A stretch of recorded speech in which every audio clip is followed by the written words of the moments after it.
The ARTAS robot is a state-of-the-art technology. It is the most advanced way of performing a hair transplant.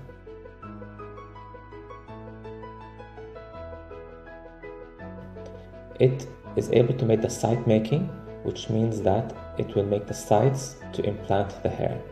The advantage of that is that it will preserve existing hair follicles in the site as opposed to doing it manually, where existing hairs can be damaged, leading to a net loss in hair overall.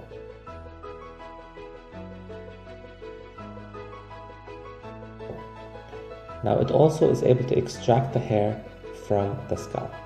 It has multiple cameras that are consistently scanning for the best hair to be transplanted and is able to extract the hair for us using extreme accuracy.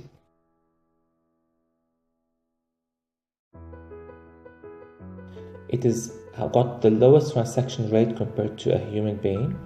For example, in our last case, we had only one hair transected using the ARTAS robot, which is impossible to do with human eye.